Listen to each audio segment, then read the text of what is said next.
En 1469, el casamiento de Fernando e Isabel unió los reinos de Castilla y Aragón en el Reino Unido de España. Estos mismos reyes son los que en 1492 mandaron a Cristóbal Colón en su viaje de descubrimiento. Dichos reyes eran católicos militantes. De hecho, se los llama los reyes católicos. Pero tenían que reconocer que su España no era tan católica como ellos querían que fuese. Es que una o dos generaciones antes, a los judíos de España se los había obligado a convertirse al catolicismo bajo amenaza de deportación y pérdida de sus posesiones. A esos convertidos a la fuerza se los llamaba nuevos cristianos, y el apodo perduró.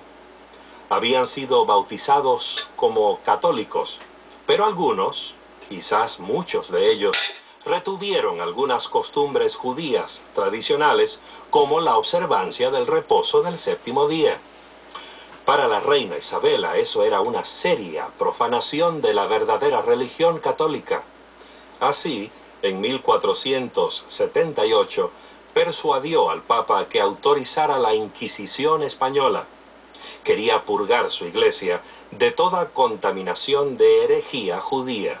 En España y Portugal, la Inquisición dedicó gran parte de su energía y atención a identificar y desarraigar a los que en apariencia eran católicos, pero que en la práctica todavía se aferraban al judaísmo. Algunos de los nuevos cristianos seguían la costumbre judía de encender una vela especial antes de la puesta del sol el viernes, momento en que, según el Antiguo Testamento, comenzaba el sábado. Para los inquisidores, esta costumbre de encender las velas del sábado era evidencia condenatoria. El poder de la Inquisición era sutil e insidioso. Los inquisidores urgían a la gente a espiar a sus amigos, a sus vecinos, aún a sus miembros de su propia familia. Usaban amenazas y torturas para obligar a la gente a proveer las evidencias que necesitaban. A los herejes recalcitrantes y a los que reincidían, se les aplicaban las medidas más extremas. Se los entregaba a las autoridades seculares para que los castigaran. Algunos se los quemaba en efigie, a otros se los quemaba en persona, en la hoguera. La Inquisición española extendió sus redes y atrapó en ellas a otros, además de los judíos convertidos. La Iglesia Católica incluía a ex-musulmanes. Los inquisidores sospechaban que esos creyentes practicaban secretamente el islamismo. Y desde luego, había que proteger a España de la controversia religiosa que comenzaba a azotar el resto de Europa. De esto también se ocupó la Inquisición. Soy Constantino. Oh Dios, ¿me puedes oír? ¿No hay crueles paganos, caníbales sanguinarios peores que las bestias destructoras, a quienes puedes entregarme, a fin de escapar de estos bárbaros inhumanos que me mantienen en este foso? ¿Por qué estoy aquí? ¿Por causa de la verdad? ¿Por causa del sábado? He guardado tu palabra. La he enseñado fielmente. ¿He de morir aquí, en este foso? El doctor Constantino Ponce de la Fuente era un predicador muy popular y escritor talentoso. Viajó por casi toda Europa como capellán de la corte imperial.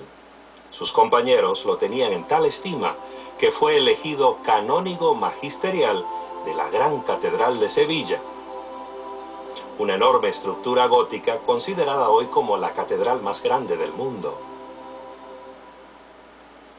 Cuando Constantino predicaba, grandes multitudes se juntaban para escuchar sus sermones.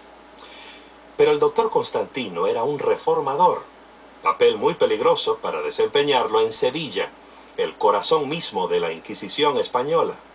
Fue aquí donde Constantino y algunos de sus colegas adoptaron ciertas creencias no católicas. Mientras desempeñaba el cargo más alto en la Gran Catedral, él y sus amigos formaron la Iglesia Cristiana Secreta, Constantino creía que los cristianos debieran obedecer los 10 mandamientos y que esa obediencia era posible cuando la gracia de Dios obraba en la vida del cristiano. Según su opinión, obedecer el decálogo incluía el reposo del séptimo día. Comprendiendo la naturaleza humana y cuán fácil es que los seres humanos se olviden de él, Dios estableció un día específico para que le fuera ofrecido como diezmo, en el cual los hombres, aliviados de otras tareas, reconocieran, tanto en su interior como en su conducta externa, al Señor que los creó. Algunos miembros de la recién formada Compañía de Jesús, los jesuitas, sospecharon de Constantino al escuchar sus sermones. En repetidas ocasiones, la Inquisición lo llamó para que explicara sus enseñanzas. Sus amigos se preocuparon, pero él les dijo: ellos quieren quemarme, pero ven que estoy todavía muy verde. Los oficiales de la Inquisición por fin lo arrestaron en agosto de 1558 y lo llevaron a la prisión del Inquisidor cerca de Sevilla, aislado de sus amigos y otros que lo apoyaban, y de las multitudes que habían llenado la catedral. Constantino Ponce de la Fuente pasó sus últimos días sufriendo en una deplorable trampa mortal. No hubo público que escuchara sus palabras finales cuando murió en febrero de 1560, una víctima más de la Inquisición española.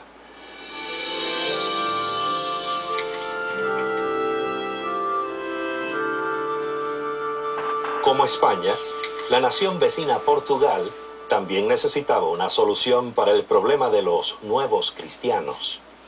En ese país la Inquisición comenzó en 1536 y no terminó sino hasta bien entrado el siglo XIX. Sus 300 años de tiranía y opresión estuvieron marcados por inconcebible crueldad y violencia. Algunos registros que sobreviven hoy incluyen largas listas de víctimas, descripciones meticulosas que documentan las tragedias humanas en resúmenes fríos y breves. Uno de los capítulos más siniestros de esta Inquisición se escribió lejos de Portugal, en el extremo oriente de India. ¿Cómo habrá llegado la Inquisición allá? Veamos. A fines del siglo XV, Vasco da Gama había navegado por el extremo sur de África hasta la India, abriendo la ruta marítima desde la costa atlántica de Europa hasta el oriente. El gobierno portugués rápidamente se adjudicó derechos sobre ciertas porciones claves de la India. Era un nuevo mundo de oportunidades. Al final, muchos nuevos cristianos emigraron allá, esperando hallar una nueva vida, lejos de los inquisidores. Los conversos, o más exactamente en portugués, os novos cristãos, abandonaron Portugal con destino a la India, principalmente en los años 1530 y 1540, mayormente por razones religiosas. En 1542, Francisco Javier, uno de los primeros misioneros jesuitas, llegó a Goa, en la costa occidental de la India. Su propósito era evangelizar a los pueblos orientales. Pronto descubrió problemas entre la creciente población católica de la región. San Francisco Javier escribió una carta a sus compañeros sacerdotes, los jesuitas, diciendo que se debiera establecer la Inquisición en el Oriente, porque allí había algunos que pretendían ser católicos, pero interiormente eran judíos o musulmanes.